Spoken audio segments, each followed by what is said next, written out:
Arrogant millionaire humiliates poor family in a luxury mall. The next day, she discovers something that makes her deeply regret what she did. The sun had barely risen over Springdale when Samantha Parker entered her office at the top of the city's tallest skyscraper. Her high heels echoed on the floor as she walked determinedly to her desk. "Good morning, Ms. Parker," said her assistant Jennifer with a nervous smile. Samantha just nodded, keeping her eyes on the documents in her hands.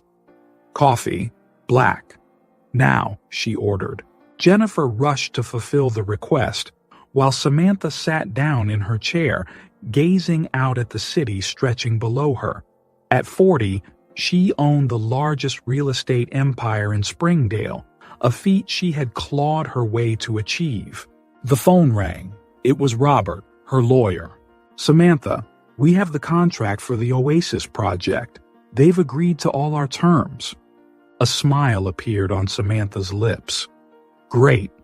Prepare the papers. We'll sign them this afternoon." As she hung up the phone, an unwanted memory surfaced in her mind. Samantha, 8 years old, sitting on the floor of a tiny apartment, listening to her mother cry because she didn't have the rent money. The smell of mold and the feeling of hunger were so vivid that for a moment she could almost feel them again. Samantha shook her head, pushing the memory away. Those days were long gone. She had sworn she'd never be poor again, and she had kept that promise. Jennifer returned with the coffee. "Ms. Parker, the meeting with the team is scheduled for 10 a.m. Would you like me to prepare something?" "No," Samantha replied curtly. "I'll handle it myself." The team meeting was always a tense event. Samantha paced the conference room, her cold eyes scanning each face. "Thompson, your sales are below target. Explain yourself," she demanded. The man stammered, "Well, Ms. Parker, the market's been a bit slow and—" "Slow?" Samantha interrupted. "The market isn't slow, Thompson. You are. You have 1 week to double your sales, or you're out." The silence that followed was palpable. No one dared to look at Thompson, who seemed on the verge of passing out. "Anyone else have excuses for mediocre performance?" Samantha asked, glancing around the table. No one answered. "Good. Get back to work. I expect results." As the employees hurried out, Samantha noticed the fearful and resentful looks. It didn't matter. Fear was a powerful tool, and she wielded it expertly. The rest of the day was a blur of meetings, phone calls, and contracts. When she finally got home to her luxurious penthouse, Samantha poured herself a glass of expensive whiskey and walked out to the balcony. The city sparkled below her, a sea of lights and possibilities. All of it was hers. She had earned it. So why did she feel this emptiness in her chest? Samantha looked around the silent, pristine apartment. There were no photos on the walls, no sign of life beyond the expensive furniture and valuable artwork. It was exactly how she wanted it. No attachments, no distractions. But that night, as she prepared for bed, Samantha couldn't help but notice the deafening silence around her. For a brief moment, she allowed herself to feel a pang of loneliness. "Don't be ridiculous," she muttered to herself, pushing the feeling away. She had everything she'd ever wanted. What more could she possibly need? With that question lingering in her mind, Samantha turned off the lights and lay down, alone in her kingdom of success and solitude. The following Saturday, Samantha decided to visit the Oasis Mall, the most luxurious shopping center in Springdale. She didn't need anything in particular, but she enjoyed staying up to date with the latest fashion and design trends. Dressed in a designer outfit and high heels, Samantha walked through the mall as if it were her own property. In a way, it was. Her latest real estate project had financed much of the recent expansion of the Oasis Mall. As she passed by a children's clothing store, something caught her attention. A family was standing in front of the display window, gazing in admiration at the dresses on display. They weren't the kind of family that typically frequented the Oasis Mall. The father, a tired-looking man, wore a simple shirt and worn-out jeans. The mother, in a very plain outfit, held the hand of an older girl who appeared to be around 12. But it was the younger child that caught Samantha's eye. The little girl, who couldn't have been more than 8, had her nose practically pressed against the glass of the display window. Her eyes sparkled as she stared at a shiny pink princess dress. Samantha felt a stab of irritation. What was this family doing here? Clearly they couldn't afford anything in that store. Determined to express her opinion, Samantha approached the group. "Admiring something you can't have?" she asked, her voice dripping with disdain. The family turned, surprised by the interruption. The father was the first to speak. "Sorry, ma'am, we're not bothering anyone." Samantha laughed, a cold, humorless sound. "Not directly, maybe. But people like you shouldn't be here. This isn't a place for those who can't afford to spend." The mother pulled the children closer, her eyes filling with tears of humiliation. "We just wanted to show the girls." "Show them what?" Samantha interrupted. "Things they'll never have? What kind of parents are you?" The older girl looked at Samantha with a mix of fear and anger. "Why are you being so mean?" Samantha turned to the girl, her eyes cold. "I'm not being mean, sweetie. I'm being realistic. Your family clearly doesn't belong here. Look at your clothes, look at your dad. Do you really think you can buy anything here?" The father stepped forward, placing himself between Samantha and his family. "Ma'am, please, we're just walking around. There's no need for this." But Samantha wasn't willing to stop. She continued, her voice growing louder, drawing the attention of other shoppers. "Walking around? This isn't a public park. It's a luxury establishment. People like you should stick to neighborhood malls where you belong." The scene was causing a commotion. Other people had stopped to watch, some with shocked expressions, others with obvious disapproval directed at Samantha. The Johnson family, embarrassed and hurt, began to walk away. The mother whispered to her husband, "Mark, let's go, please." Mark nodded, guiding his family away from the store, away from Samantha and the curious gazes of the other customers. Samantha watched them walk away, a satisfied smile on her face. She turned to resume her shopping, but something made her look back one last time. The younger girl had stopped and was looking over her shoulder, her eyes still fixed on the princess dress in the window. There was something in her gaze, a mix of longing and sadness that made Samantha pause for a moment, but she quickly brushed the feeling aside. "Ridiculous," she muttered to herself, turning and walking in the opposite direction. As Samantha continued her stroll through the mall, she couldn't shake a nagging feeling in the back of her mind. The image of that little girl staring at the dress stayed with her, no matter how much she tried to ignore it. Still, she refused to give that feeling any attention. After all, she was right. People like that family didn't belong in a place like the Oasis Mall. It was better they learned that lesson early. With that thought, Samantha entered her favorite store, determined to forget the incident and enjoy the rest of her shopping day. The following Monday, Samantha returned to Oasis Mall for a meeting with the owners of the place. She walked through the main hallway, absorbed in her thoughts about business strategies, when a voice interrupted her. "Excuse me, ma'am." It was a young saleswoman. Her name tag identified her as Jessica. "Can I talk to you for a moment?" Samantha sighed, annoyed by the interruption. "Make it quick." Jessica hesitated, then spoke quickly. "It's about the family you met on Saturday. I saw what happened." "So what?" Samantha responded, impatient. "The younger girl, Emma, she has leukemia. It's terminal." The words hit Samantha like a punch to the gut. She was momentarily speechless. Jessica continued, her voice trembling. Her wish was to visit the mall. She really wanted that princess dress. But the family doesn't even have money for treatment, let alone for— Enough, Samantha interrupted harshly. That's none of my business. But as she walked away, Jessica's words echoed in her mind.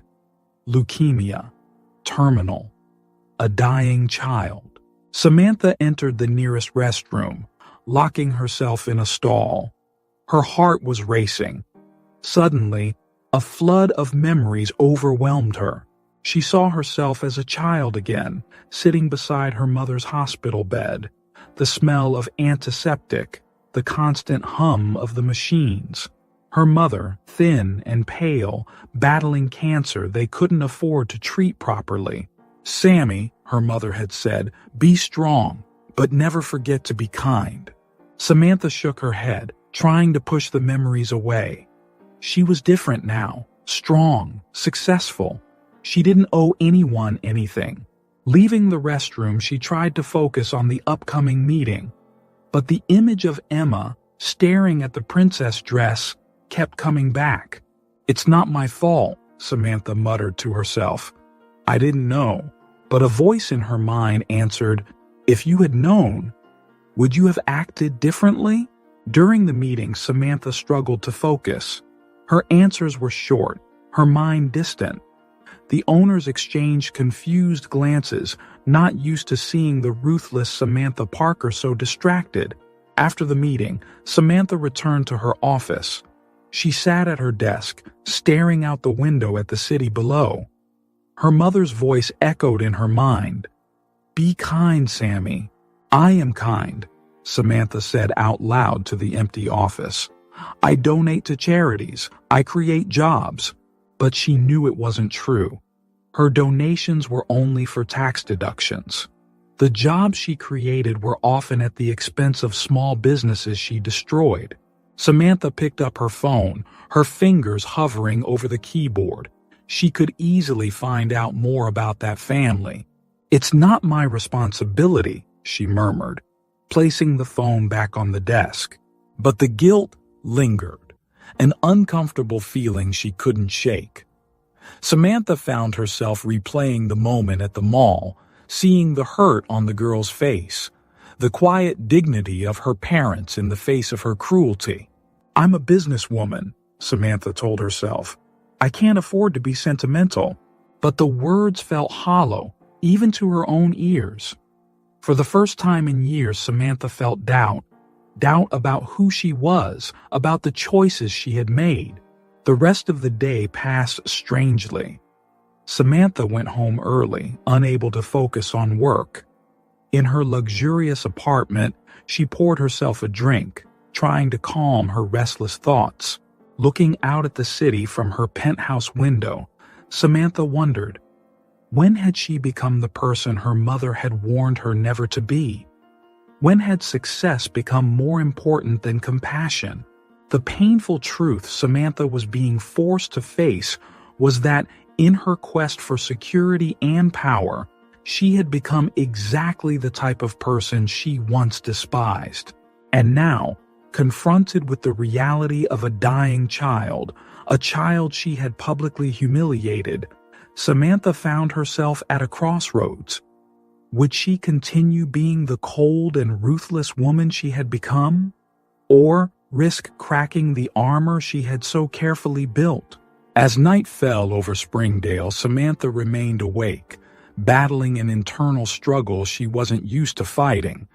The truth about that humble family and her own cruelty had planted a seed of doubt she couldn't ignore.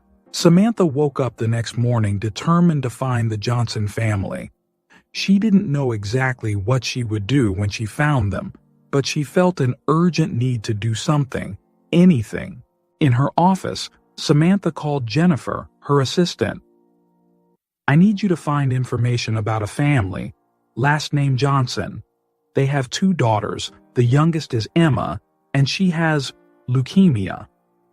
Samantha had gathered this information with little difficulty from a mall employee who knew the family. Jennifer looked surprised by the unusual request but nodded. "Yes, Miss Parker, I'll start right away." Samantha spent the next few hours restless, unable to concentrate on her work. When Jennifer returned, her face was serious. "I found some information, but it wasn't easy," Jennifer said. "It seems like the community is protecting the family. No one wants to talk." Samantha frowned. "What do you mean, protecting?" Jennifer hesitated. "Well, when I mentioned your name, people became hostile. Apparently, the incident at the mall has spread." Samantha felt a pang of shame but quickly pushed it aside. "Did you find anything useful?" "Only that the girl, Emma, is at Springdale Children's Hospital," Jennifer replied. "But I couldn't get more details." Samantha nodded and dismissed Jennifer. She picked up the phone and called the hospital, using her name and influence to try to get information. But she ran into a wall of silence. "I'm sorry, Miss Parker," the receptionist said, "but we cannot disclose information about patients." Frustrated, Samantha decided to go to the hospital in person. On the way, she stopped at a flower shop and bought the biggest and most expensive bouquet she could find. At the hospital, Samantha walked up to the front desk, flowers in hand. "I'm here to visit Emma Johnson," she said, trying to sound confident. The receptionist looked at her suspiciously. "I'm sorry, but the Johnson family specifically requested no visits from strangers," Samantha insisted, her voice rising. "Look, I just want to help. I know I made a mistake, but—" "Miss Parker," a firm voice interrupted. Samantha turned and saw a middle-aged man in a doctor's coat. "I'm Dr. Thompson. Could we talk privately?" In Dr. Thompson's office, Samantha tried to explain. "Doctor, I know I seem like the last person who should be here, but—" The doctor cut her off. "Miss Parker, I know your reputation, and I've heard about the incident at the mall. The Johnson family is going through a very difficult time. They don't need any more stress." Samantha felt the weight of her past actions like never before. "I understand. But isn't there anything I can do to help?" "Anything?" Dr. Thompson studied her for a moment. "If you really want to help, there's a donation fund for Emma's treatment. But I should warn you, the community has been incredibly supportive. People from all over town are coming together to help the Johnsons." Samantha was surprised. "The whole town?" The doctor nodded. "It's amazing to see. Bake sales, car washes, even kids selling lemonade. Everyone wants to do their part." Samantha felt a pang of something she didn't immediately recognize. Jealousy? Regret? The idea of an entire community coming together for one family was something she had never experienced. I'd like to make a donation," Samantha finally said. "A large donation." Dr. Thompson seemed skeptical.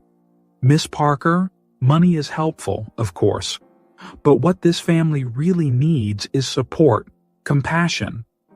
Things that, frankly, don't seem to be your strong suit." The words hit Samantha like a slap. She left the hospital feeling defeated and more alone than ever. Back at her office, Samantha made a large transfer to Emma's donation account. But the gesture didn't bring the relief she had hoped for. Looking out the window at the city below, Samantha realized that, for the first time in her adult life, her money and influence weren't enough. She had built walls so high around herself that now she couldn't reach the people she genuinely wanted to help. That family was so poor, yet they had so many people helping and cheering for them. And she, so rich and powerful, was alone and hated. That night, in her silent penthouse, Samantha reflected on the community that had rallied around the Johnsons. Ordinary people, many probably struggling with their own difficulties, still found the strength to help others. Samantha realized that her search for redemption would be harder than she had imagined.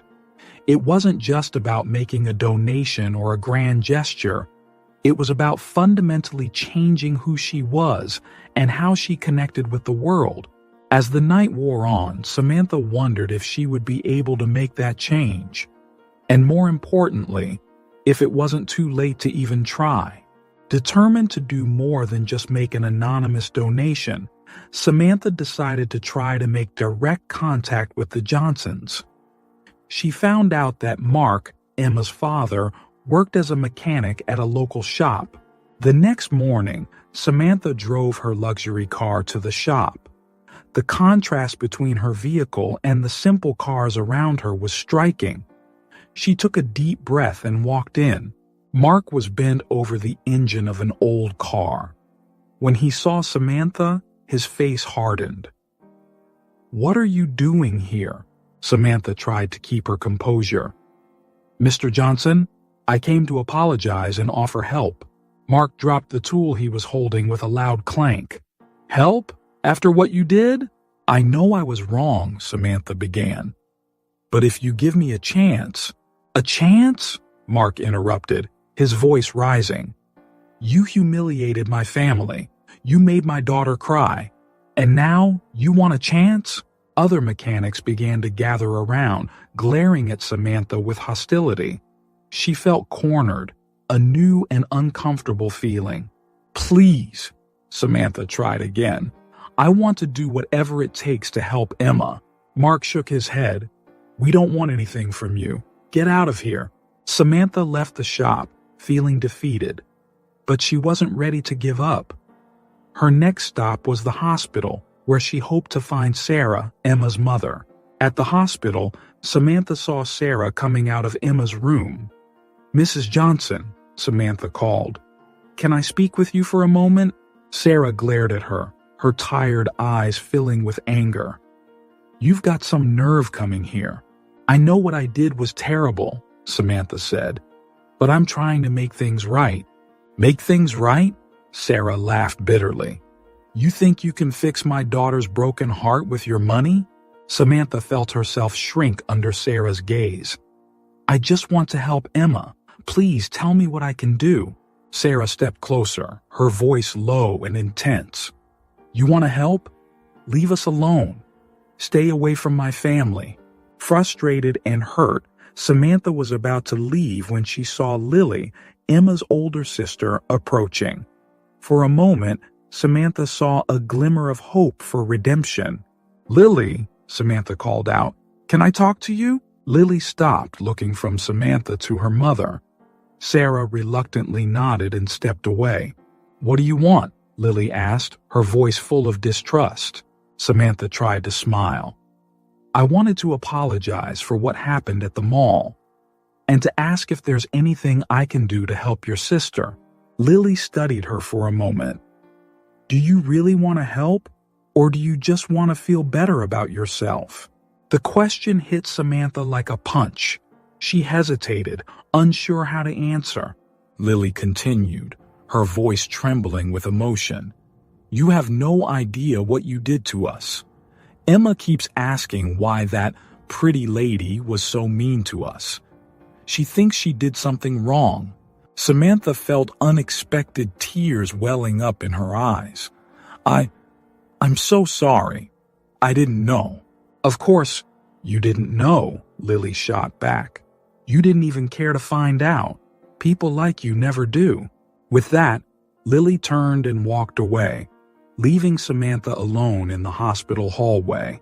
Samantha returned to her car, feeling utterly defeated. She started the engine, ready to drive away and never come back.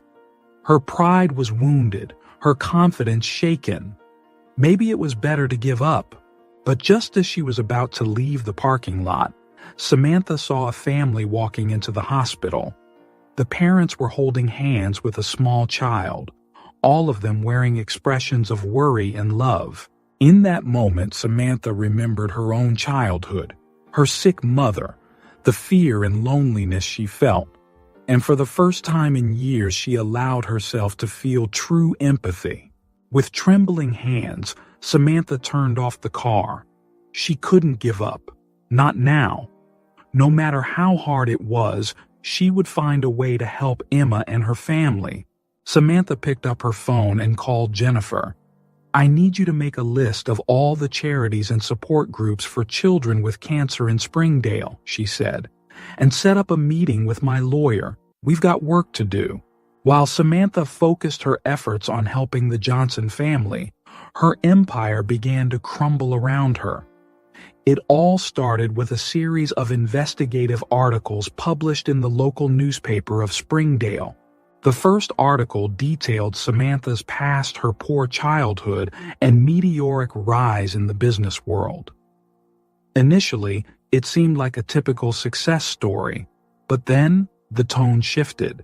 Sources close to Ms. Parker reveal a pattern of questionable business practices, the article stated. From contract manipulation to the intimidation of smaller competitors, Samantha read the article with growing horror. Many of the accusations were true, but seeing them printed in black and white was shocking. Her phone wouldn't stop ringing. Investors, business partners, all wanting explanations. Samantha tried to calm things down, but she felt like she was losing control of the situation. The next morning, another article was published. This one focused on a development project Samantha had completed the previous year. The article claimed that she had bribed public officials to approve the project, bypassing environmental regulations. The effects were immediate. The stock market opened, and Samantha's company's shares plummeted. Investors started pulling their support, fearing association with the scandal. Samantha called an emergency meeting with her legal team. "We need to stop this," she said, her voice tense. "Issue a statement denying all accusations." But it was too late. The story had taken on a life of its own. More people started coming forward with allegations against Samantha. A former employee spoke of workplace harassment. A small business owner shared how Samantha had ruined his business through predatory tactics. Each new story added another crack to Samantha's carefully constructed facade. Amid the chaos, Samantha received an unexpected call. It was David, her former partner from the early days of her career. "Samantha," David's voice sounded weary over the phone. "I think we need to talk." They met at a quiet cafe on the outskirts of town. David looked older than Samantha remembered, with deep wrinkles around his eyes. "Why are you doing this, David?" Samantha asked, her voice a mixture of anger and desperation. "Why now?" David looked at her with a sympathetic expression. "I didn't start this, Samantha. But when the reporters came to me, I realized it was time for the truth to come out." "What truth?" Samantha shot back. "We built that company together." "Yes, we did," David agreed. "Until you betrayed me and pushed me out." "I did what I had to do to survive," Samantha said. But the words felt hollow even to her. David shook his head. "No, Samantha. You did what you wanted to do to win. There's a difference." As David spoke, Samantha found herself reliving every decision she had made over the years. Every ethical shortcut, every person she had stepped on to reach the top. Back at her office, Samantha faced more bad news. Several major contracts had been canceled. The board of directors was demanding her resignation. Sitting in her leather chair, looking out over the city she once thought she owned, Samantha felt more alone than ever. All her success, all her wealth, suddenly felt empty and meaningless. Her phone rang. It was Jennifer. "Ms. Parker, what should I tell the press? They're demanding a comment." Samantha was silent for a long moment. Finally, she said, "Tell them I'll make a statement tomorrow. And Jennifer, thank you for everything." Hanging up the phone, Samantha looked out the window one more time. The sun was setting, casting long shadows over the skyscrapers. She thought of Emma, fighting cancer in the hospital. She thought of all the people she had hurt over the years in her relentless pursuit of success. For the first time, Samantha allowed herself to feel the full weight of her actions. And with that weight came a realization. Her empire might be crumbling, but perhaps, just maybe, this was the beginning of something new, something better. With that thought in mind, Samantha began to plan her next move, not to save her empire, but to try and fix at least some of the damage she had caused along the way. In the weeks following the downfall of her empire, Samantha spent most of her time at the hospital, quietly observing the Johnson family. She hadn't managed to get close to them yet, but she felt the need to be there, even from a distance. One day, while sitting on a bench in the hallway, Samantha saw Mark and Sarah Johnson enter Emma's room. Through the slightly open door, she watched them gather around the girl's bed. Mark took Emma's hand, while Sarah gently stroked her daughter's thinning hair. Then, to Samantha's surprise, they bowed their heads and began to pray. Samantha couldn't hear the exact words, but she could see the intensity on their faces, the faith clear in every gesture. It was something so foreign to her own experience that she was mesmerized.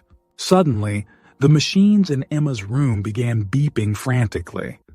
Doctors and nurses rushed in, pushing Mark and Sarah aside. "What's happening?" Sarah shouted, her voice filled with panic. A doctor quickly responded as he shut the door. "Emma is having a reaction to the new treatment. We're doing everything we can." Samantha watched in horror as Mark held Sarah, both of them crying openly in the hallway. The scene hit her harder than she had expected.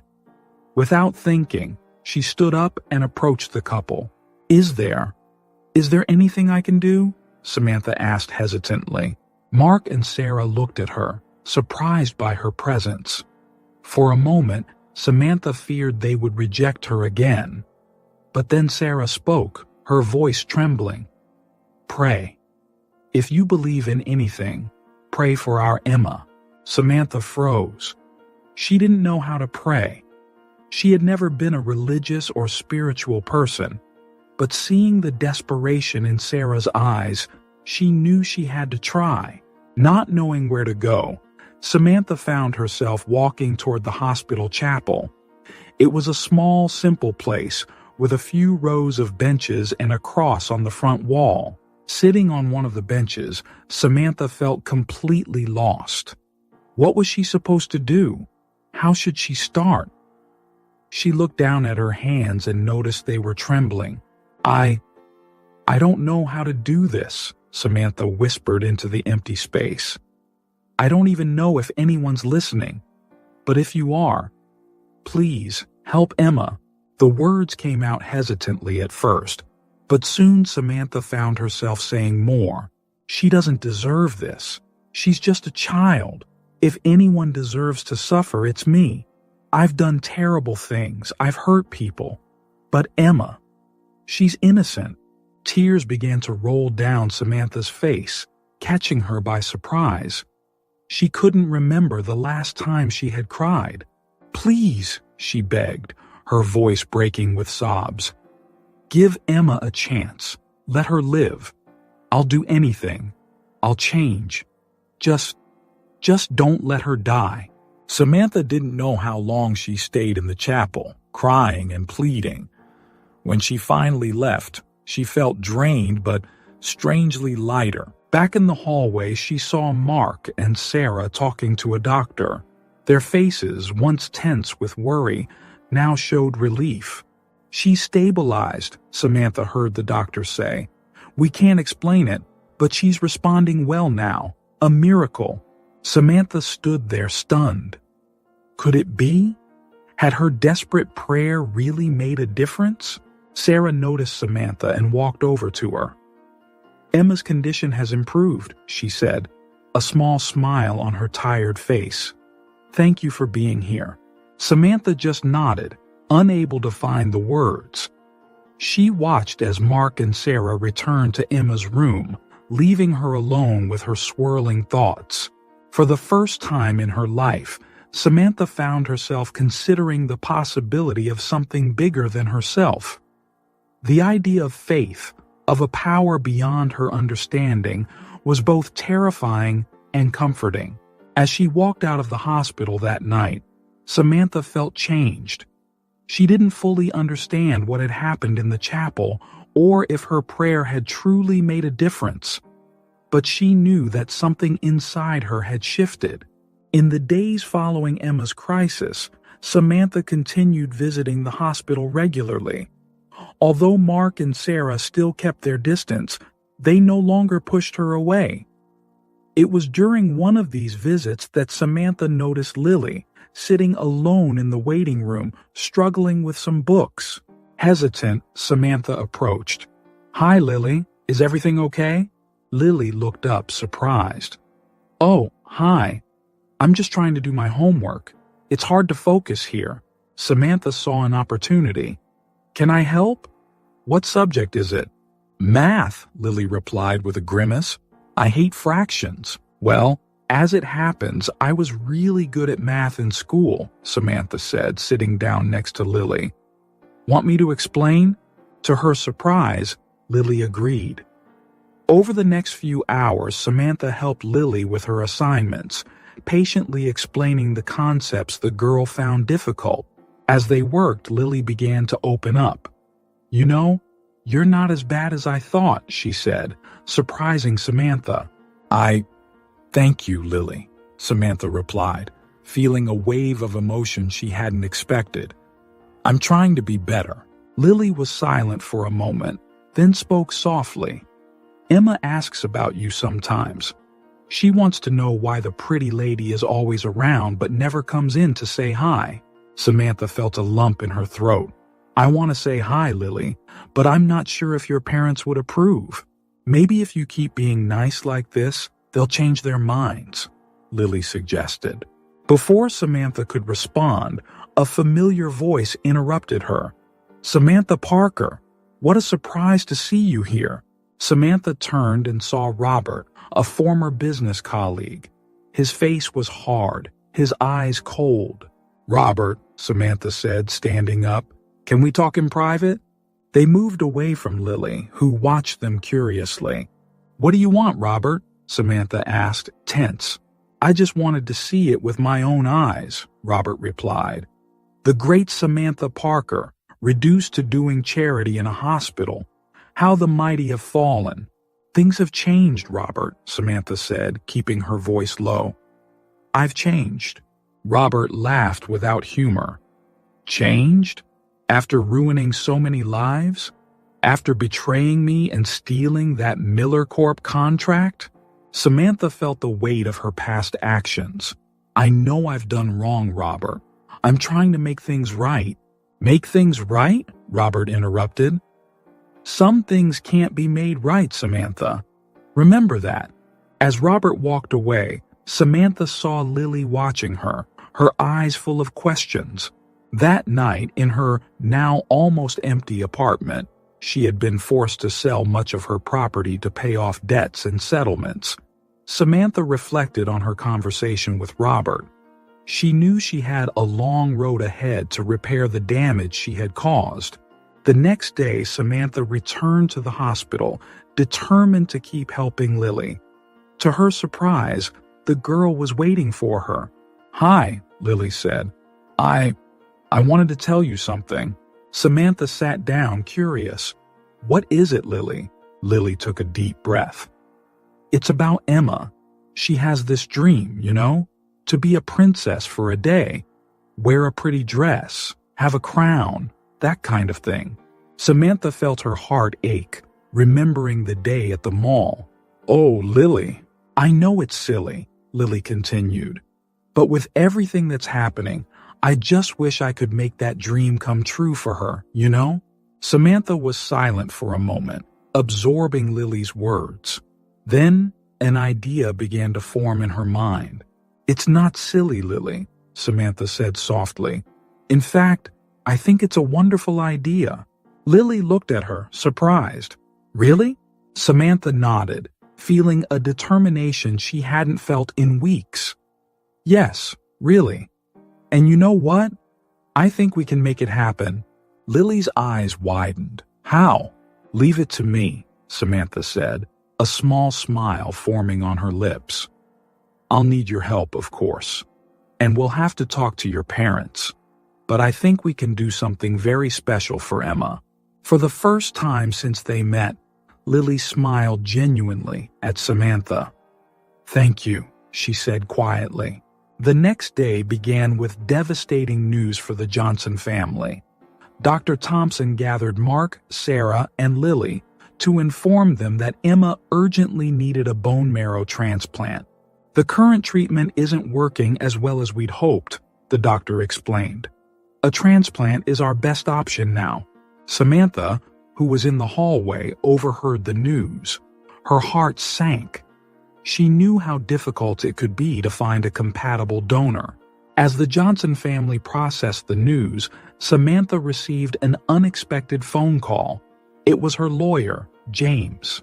Samantha, we have an opportunity, James said excitedly. Apex Corp is willing to buy your last commercial property. It's a generous offer. It could save what's left of your empire. Samantha hesitated. It was a chance to regain part of what she had lost. But something didn't sit right with her. When do they need an answer? She asked.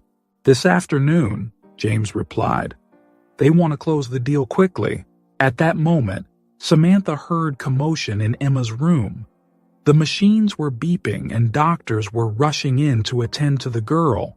James, I'll have to call you back, Samantha said, hanging up quickly. She ran to Emma's room where she found the Johnson family in a panic. Emma was having a crisis, and the doctors were struggling to stabilize her. Samantha stood beside Lily, who was shaking uncontrollably. Without thinking, she hugged the girl, offering silent comfort. Hours passed. Emma was stabilized, but the incident only reinforced the urgency of the transplant. Mark and Sarah were devastated to find out they weren't compatible as donors. Samantha watched the family, feeling helpless. Then an idea came to her. What if I got tested? She suddenly asked. All eyes turned to her. Mark was the first to speak. You do that? Samantha nodded. Yes, I would. I might not be compatible, but it's worth a try, isn't it? Sarah, with tears in her eyes, approached Samantha. Why? After everything? Because it's the right thing to do, Samantha simply replied. Dr. Thompson quickly arranged for the tests. While waiting for the results, Samantha received another call from James. Samantha, Apex is getting impatient. We need an answer now. Samantha looked at the Johnson family, gathered around Emma's bed. She thought about the empire she had built, the wealth she had accumulated.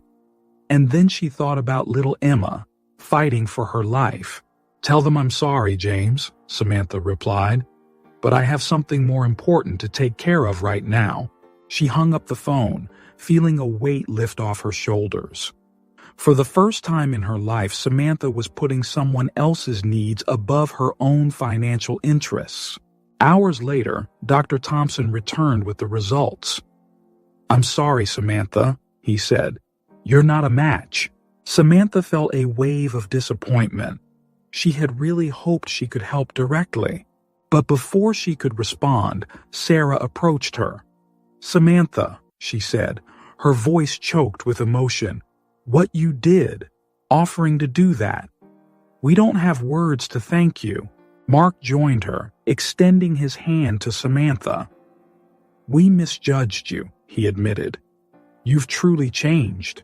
Lily, standing beside Emma's bed, smiled at Samantha. See? I told you they'd change their minds. Samantha felt tears welling up in her eyes. She wasn't a match for the bone marrow, but somehow her gesture had healed a different wound, the one between her and the Johnsons. I want to help, Samantha said, looking at each family member. In any way I can. We can organize large-scale tests, search for a compatible donor. I have contacts. I can mobilize resources." Mark and Sarah exchanged glances, then nodded. "We would appreciate that, Samantha," Mark said. A few days later, Emma's surgery day finally arrived. After weeks of intensive searching, a compatible donor was found thanks to the efforts of Samantha and the local community. The atmosphere at the hospital was tense as Emma was prepared for the transplant. "How is she?" Samantha asked softly. "Scared but strong," Sarah replied. "She asked for you." Samantha felt a lump in her throat. "Can I see her before the surgery?" Mark nodded, guiding Samantha to Emma's room. The girl looked so small in the hospital bed, but her eyes lit up when she saw Samantha. "You came," Emma smiled weakly. "Of course I did," Samantha replied, holding Emma's hand. "You're going to do great, sweetheart. Be strong." Soon after, the nurses came to take Emma for surgery. The Johnson family and Samantha watched, hearts heavy, as the little girl was wheeled away. The following hours were agonizing. Samantha tried to comfort the family, but she herself felt on the verge of panic. In a moment of quiet, her phone buzzed. It was a message from her lawyer. "I'm sorry, Samantha. The bankruptcy has been declared. We've lost everything." Samantha stared at the screen, feeling a strange calm. Her empire had completely collapsed, but at that moment, it seemed insignificant compared to Emma's fight. Suddenly, Dr. Thompson appeared in the hallway, his face serious. "We have a complication," he announced. "Emma's body is rejecting the transplant. We're doing everything we can, but the situation is critical." The world seemed to crumble. Sarah collapsed in tears into Mark's arms, while Lily sobbed quietly. A wave of despair threatened to swallow Samantha. Then, something unexpected happened. Samantha found herself stepping forward, her voice surprisingly steady. "Let's pray," she said. I don't really know how to do this," Samantha admitted. "But Emma needs all the help we can give her. So, let's try together?" Mark reached out. Sarah and Lily joined in, forming a circle with Samantha. With a trembling voice, Samantha began, "God, or whoever is listening, please help Emma. She's so young, so full of life. Don't take her yet. Give us the strength to face this, whatever the outcome may be." The words flowed, surprising even Samantha herself. She spoke of hope, love, and second chances. When she finished, tears were in her eyes and in the eyes of the Johnsons. The hours dragged on. Samantha received more calls and messages about her financial situation, but she ignored them. Nothing mattered except Emma's fight. Finally, after what felt like an eternity, Dr. Thompson reappeared. Everyone stood up, tense, waiting for the news. "Emma survived the surgery," he announced, a small smile on his tired face. A collective sigh of relief filled the hallway. Sarah hugged Mark, both crying tears of joy. Lily jumped up, laughing and crying at the same time.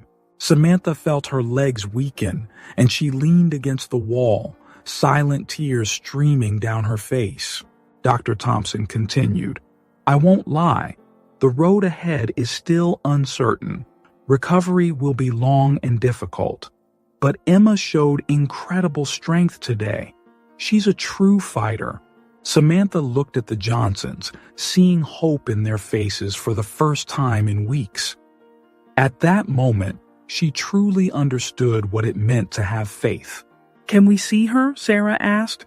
"Soon," Dr. Thompson replied. "She's in recovery now. As soon as she's transferred to her room, you'll be able to go in."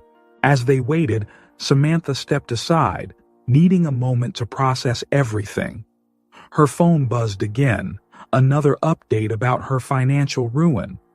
But looking at the Johnson family, huddled together, crying tears of relief, Samantha realized she had gained something far more valuable than any material wealth. She had found an inner strength she didn't know she possessed, an ability to connect with others on a deeper level. And perhaps, most surprisingly, she had discovered a faith not necessarily in a specific God, but in human kindness, in the resilience of the spirit. In the weeks following Emma's surgery, a cautious sense of hope lingered over the hospital. The little girl was showing slow but steady signs of recovery. Her body was accepting the transplant, and each day she seemed just a little bit stronger. Samantha remained a constant presence, splitting her time between the hospital and trying to reorganize her own life. With her financial empire in ruins, she was forced to make drastic changes. One sunny morning, Samantha entered her luxurious penthouse for the last time. She looked around at the expensive furniture and priceless artwork that once meant so much to her. Now, everything felt empty and meaningless. "Everything is ready, Ms. Parker," the real estate agent said. "The new owners will be moving in tomorrow." Samantha nodded, picking up a small suitcase with her personal belongings. "Thank you. You can finalize the sale."